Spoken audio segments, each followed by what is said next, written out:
You're making a commodity that people are gonna eat, that's gonna sustain people, you know? It is busy, it is hard to sometimes sit down, take a breath, but when you do get those times, I think that's when you absolutely appreciate everything you have going on. Malvinder Cajal is a second-generation almond farmer in California's Central Valley. He and his brother run their family's growing and packing operation on nearly 2,500 acres of land across Madera County in the heart of the Golden State. The family's farm roots stretch back many years and many miles. So about 40 years ago, my parents immigrated from India. Historically, they came from an area that was all farming. Their parents and their parents before them were doing farming in the Punjab region in India. And so when they came out here, they were looking for opportunity, and just farming was something that naturally attracted them. You know, it was already a part of their heritage. And so slowly but surely, they settled in the Central Valley, and they bought their first farm well over 30 years ago. They dabbled in a little bit of everything that California was doing at the time. They did wine grapes, apples, peaches, pistachios, but ultimately I think we just kind of found our home in almonds. It's what made the most sense to us. Thanks to its Mediterranean climate, nearly all of the almonds Americans enjoy come from the Central Valley, and California supplies close to 80% of the world's almonds. There are countless almond varieties, and each one of them has, a different purpose, a different market. The variety of almonds Malvinder is harvesting today are called Monterey. Harvest typically spans from August to the end of October. It's very time sensitive because we want to make sure when we go in, the nuts come completely off the tree, and that's where our shakers come in. They're grabbing the tree at the perfect speed, for 3 to 4 seconds, they're shaking all the nuts off the tree. And then it moves on to the next tree, and so on and so forth.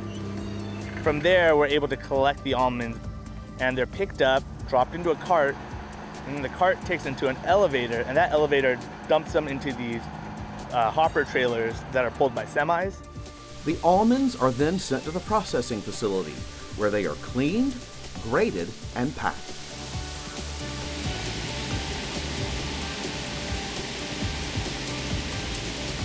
We are currently distributing almonds all across the globe. Demand for almonds is as strong as ever.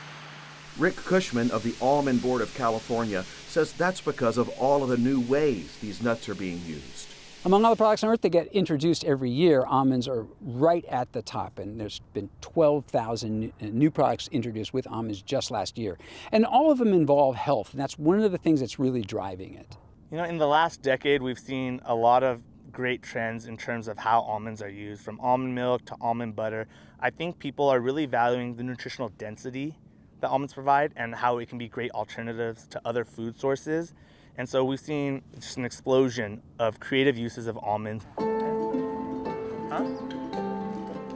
Being a farmer requires you to be, essentially a jack of all trades. You can't rely outsourcing every single thing in your operation. But I think farmers are used to that. What can be challenging even more so is learning to adapt. The world's constantly changing. California, changing more so than a lot of other places.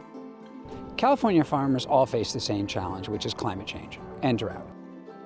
Almond growers have been funding research back into the 1980s. In fact, in recent decades, they've increased their water efficiency, in essence reduced the amount of water to grow the same amount of almonds by 33%. And we have a goal in the industry of another 25% by 2025.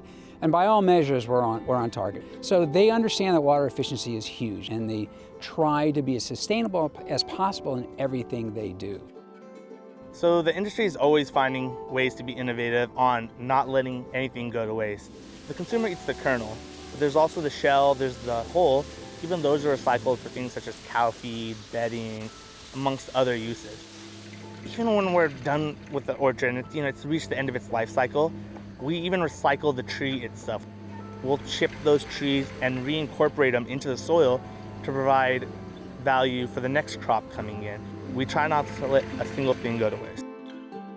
Would love for people, when they pick up an almond, to see it face like Malvinder's and to understand the love that goes into it and the care for the land and the trees and everything else that goes into that product. I think the future of California almonds is bright. The fact of the matter is we're evolving, We don't stop evolving. We're providing a great product, and I think it only gets better from here on out.